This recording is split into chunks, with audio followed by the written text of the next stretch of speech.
سلام، امیدوارم حالتون خوب باشه. یاسین شکراللهی هستم. به جلسه 13 آموزش فیلترنسی خوش اومدید. تو این ویدیو میخوام در خصوص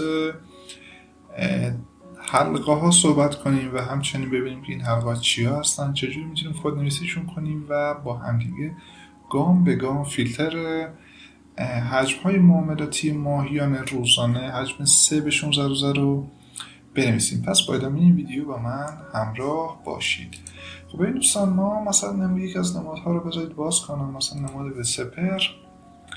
اگر از تب تابلوی این نماد شما دقت کنید، ما اطلاعات حجم معاملاتی این نماد رو میبینیم. حجم معاملاتی امروزش مثلا 129 میلیون برگ سهم بوده که خب عدد بسیار خوبیه. و خب یه اطلاعات دیگه هم که توی تابلو سهم میبینیم، میانگین حجم ماه. به این دوستان، این اطلاعات میانگین حجم ماه رو در قالب، حالا اگه خاطرتون باشه ما قبلا از فایل اکسل استفاده کردیم، پارامتری که حجم ماه رو به ما نمایش بده رو نداریم، که ما توی این ویدیو میخوایم اول حلقه ها رو تعریف کنیم، ببینیم چیا هستن و بعد با استفاده از این حلقه ها و تب سوابق سهم، یعنی اطلاعاتی که اینجا داریم، حجم ماهیانه و حالا نسبت حجم‌های مختلف رو محاسبه کنیم با یک تابع بسیار ساده. خب پیش از شروع ویدیو لطفا اگر اولین بار است که ویدیو بنده رو می‌بینید، حتما توصیه می‌کنم که جلسه فیلترنسی رو از جلسه 1 تا 12 دنبال کنید و امروز که جلسه 13 هستش رو بعدش ببینید. و همچنین خوشحال میشم که کانال رو اگر همچنان سابسکرایب نکردید و عضو نشدید، حتما سابسکرایب کنید و عضو کانال بشید. خب این سراغ آموزش بریم دوستان. ما قبلا گفتیم که رفرنس ما برای آموزش جاوا اسکریپت که زبان فیلترنویسی هستش وبسایت W3 Schools بود. خب اینجا برای ما فرمت در نوشتن حلقه های فور رو توضیح میده. کلا حلقه های فور یعنی که شما با استفاده از در واقع حلقه ها و لوپ ها یک کد رو میتونید هزاران بار تکرار کنید. حالا برخلاف توابع که ما گفتیم یک کار تکراری رو، یک بلوکی رو برای ما یه سری محاسبات رو انجام میدن و یک خروجی رو برمیگردونن، توابع تا زمانی که فراخوانی نشن اجرا نمیشن و زمانی هم که فراخوانی شدن یک بار اجرا میشن. ولی در واقع حالا حلقه های فور شما میتونید یک کد رو هزاران بار تکرار کنید که حالا ترکیبش با توابع رو تو این فیلم با همدیگه میبینیم. خب اینو سراغ آموزش. پس فرمت فور رو ما یاد گرفتیم، به این ترتیب هستش. بذارید با یک مثال بسیار ساده ما در سایت گوگل این رو ببینیم. خب من یک فیلتر جدید تعریف کنم، فیلتر شماره 16. اسمش رو میذارم حلقه فور یا هر اسم شما دوست دارید. ببینیم مثلا دوستان، من یک متغیر تعریف کنم تحت عنوان A مساویه با 0. تعریف متغیری که خاطرتون هست با پارامتر ور و A که پارامتر متغیر اون هستش مساوی با مقدارش هم 0. خب دستور فور به ما گفته بود که شما یک فور بنویس. اینجا از 3 بخش تشکیل شده بود و همچنین یک بلوک کد که در براکت باز و بسته باید نوشته بشه که اجرا بشه.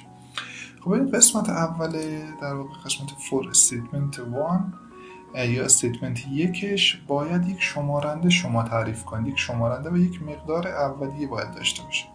استیتمنت 2 در واقع یک شرطی که شما برای شمارنده‌تون تعریف میکنید و قسمت سوم استپ ها و گام های حرکتی اون شمارنده‌تون هستش که الان با مثال کاملا براتون واضح میشه که چی هستش. ببین دوستان، مثلا من یک شمارنده یک متغیر هست. من میگم که آی از 0. ببین دوستان، این یک شمارنده است، یعنی مقدار آی از 0 شروع بشه تا زمانی که آی کوچکتر از مثلا 5 باشه، سمیکالن. حتما بین اینها باید سمیکالن باشه و آی مثبت. این یعنی چی دوستان؟ مثبت یعنی که آی در واقع یه واحد افزایش پیدا کنه. اگر حالا دقت کنید اینجا هم مثلا میبینید که آی از 0 شروع شده، آی تا 5 حرکت میکنه تا قبل از 5. چرا؟ چون کوچکتر از 5 هستش.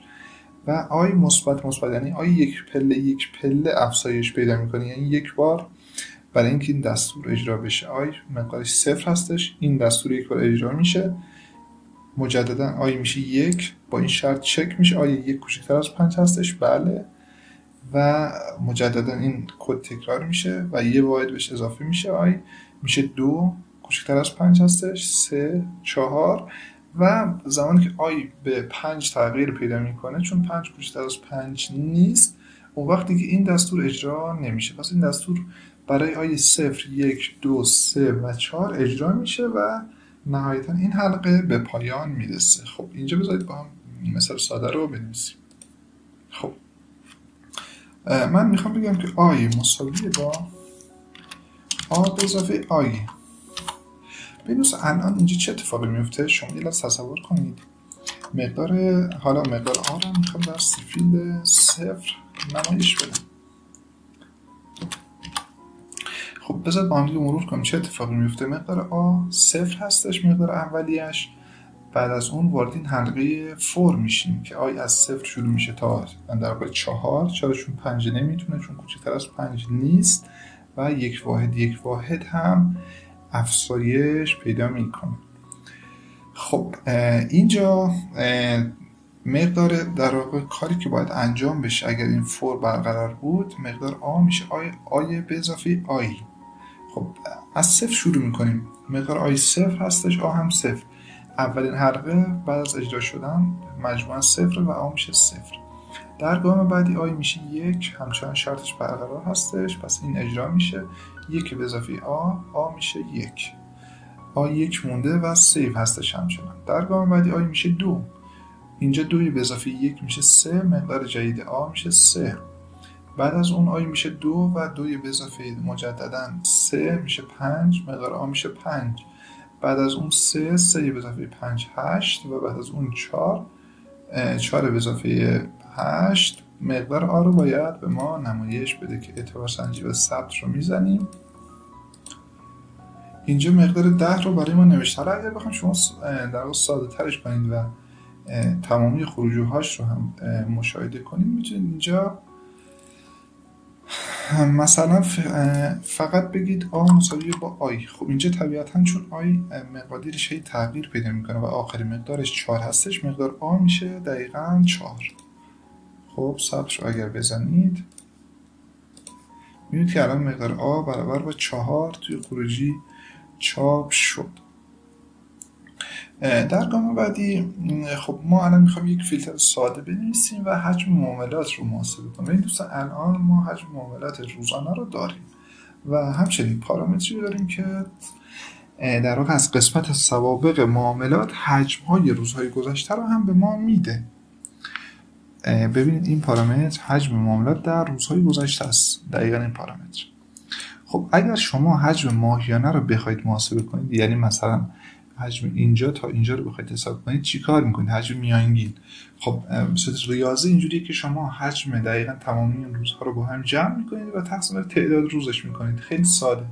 خب این کار رو ما میخوام با یک کد ساده انجام بدیم. پس من اینها رو پاک میکنم. پس با مفهوم دستور فور آشنا شدیم که یک حلقه است و یک سری کار تکراری رو برای ما تا زمانی که شرط حلقه برقرار باشه انجام میشه. شما سعی کنید حالا حالات مختلف فور رو تمرین کنید و حالا کارهای مختلفی باش انجام بدید تا قشنگ براتون جا بیفته. مفهوم فور چون خیلی پر استفاده خواهد بود برامون. میگم آی از 0 یعنی دقیقا امروز تا آی کوچکتر از یه عددی، مثلا تا 30 روز و آی به اضافه یعنی یک باید افزایش پیدا کنم. اینجا یه تب میزنم، خط بعدی تب میزنم، کلات رو میبندم و اینجا قراره در واقع میانگین حجم معاملات 30 روزه رو محاسبه کنیم. خب تو گام اول دوستان چی کار میکنیم ما؟ ببینید اگر خاطرتون باشه تمرین قبلی ما مقدار فعلی حجم رو باید یک جا ذخیره کنیم. خب پس قبل از این ما احتیاج داریم یک پارامتر بنویسیم که مجموع حجم ها، یعنی ببینید دوستان فرض کنید از اینجا تا اینجا قراره با هم جمع بشن، توی یک متغیری برای ما این ذخیره بشه. خب پس من یک متغیری تعریف کنم ور به اسم سام، یعنی بیاد حجم هر روز رو با هم دیگه جمع کنه و توی مقدار سام ذخیره بشه. اینجا من میگم سام مساویه با مقدار قبلیش به اضافه حجم معاملاتی اون روز که میشه این. خب بنویس الان با یک حلقه بسیار ساده من برای از روز در واقع از اینجا 0 تا 29 روز قبل رو حجم‌های معاملاتیش رو کاملا با هم دیگه جمع کردم و توی پارامتر سام ذخیره کردم با یک کد بسیار ساده. الان بذاریم من مقدار سام رو در سی فیلد 0 نمایش بدم. سی فیلد 0 مساویه با سام. خب فقط تنها کاری که باید انجام بدید اینجا به جای شمارنده n باید آی رو بذارید. حتما فراموش نکنید چون حالا ما اینجا آی تعریف کردیم شمارندمون اگر n بود اینجا لازم نبود ولی چون آی تعریف کردیم اینجا باید آی بذارید. خب اعتبار سنجی ثبت.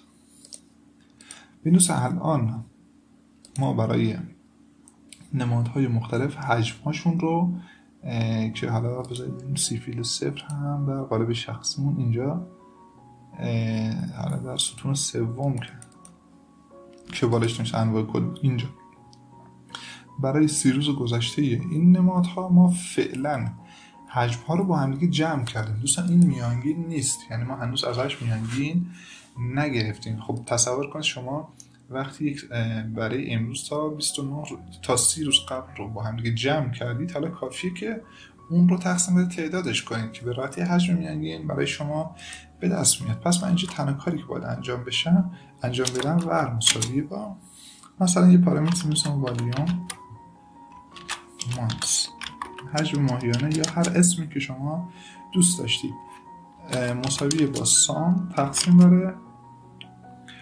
میانگینه در برای یک دوره 30 روز ما محاسبه کردیم. پس سام رو تقسیم بر 30 می‌کنیم و اینجا در سی فیلد 1 میایم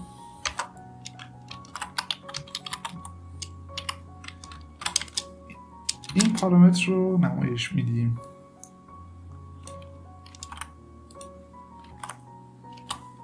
خب اعتبار سنجی ثبت.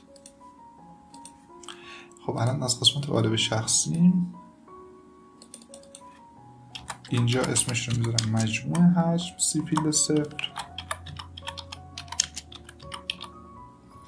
و ستون چهارم رو میذاریم میانگین حجم ماهیانه و تعداد ستون رو به 4 تغییر میدم. الان این کد یک سری مشکلاتی رو داره که من بهتون میگم کجاست. خب به این دوست الان ما برای نماد به سپهر رو مقایسه میکنیم. اینجا بذارید روندش هم کنیم. اگه خاطرتون باشه ما از چه دستور استفاده میکردیم؟ تو فیکست دات تو اف بزرگ فیکست پرانتز باز واسه تعداد رقم اعشارش که اینجا من میخوام بدون رقم اعشار اون رو ببینم. خب این دوستان مثلا نماده بذارید مثلا بانک ملت رو باز کنیم. الان ما میانگین حجم ماهیانه رو برای این نماد الان پیدا کردیم 490 میلیون برگ سهم.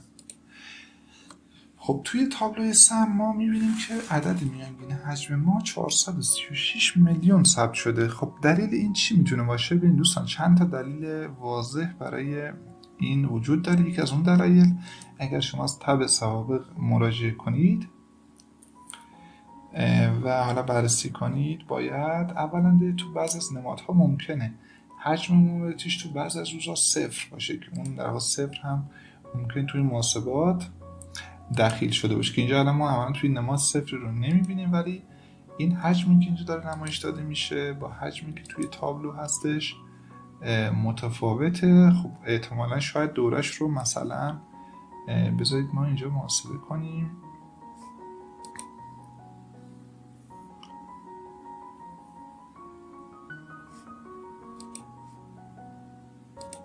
خب اصلا شما مثلا اگر دوری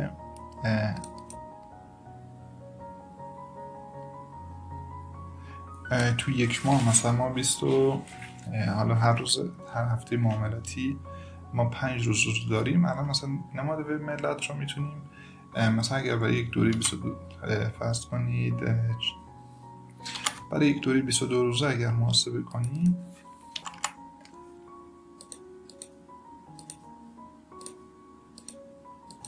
خب الان میبینید که عددش شد 433 میلیون که حالا تقریبا این عدد نزدیک هستش. این دوستان معمولا خب دورای ماهیانه رو 30 روز محاسبه نمی کنن و حالا تعطیلی رو ازش در واقع کم میکنن که یه ذره واقعی تر باشه. اما به عنوان تمرین فعلا ما دوستان الان کدی که نوشتیم یک کد بسیار ساده بود، با هم دیگه کد ساده رو نوشتیم.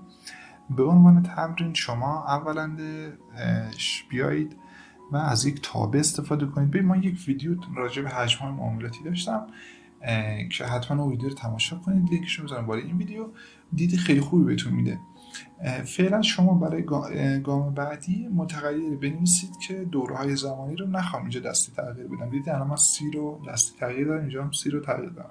کافی بود که یادم بره اینجا 30 رو تغییر بدم، مقدار خروجی متفاوت میشد. شما اولا یک متغیری برای دوره زمانیتون محاسبه کنید و در گام بعدی سعی کنید این رو در قالب یک تابع بنویسید. الان دوستان من بخوام مثلا همزمان میانگین حجم مثلا فرض کنید 3 روزه به 16 روزه رو محاسبه کنم، با این کد من دوباره باید این کد رو یک بار برای 3 روزه بنویسم و یک بار برای 16 روزه. ولی شما به عنوان تمرین با یک تابع یک کد بنویسید که هم بتونه 3 روزه رو محاسبه کنه و هم 16 روزه رو، و پایین هم ویدیو حتما کامنتش کنید. خب این ویدیو همینجا به پایان میرسه. حتما سعی کنید دستورات فور و حالا حلقه ها رو خیلی جدی کار کنید، چون بسیار نیازمون میشه در جلسات بعدی انشاءالله.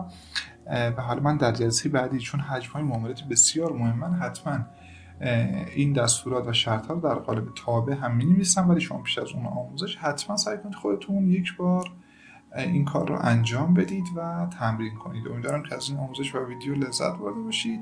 تا آموزش ها و ویدیوهای بعدی، خدا نگهدارتون.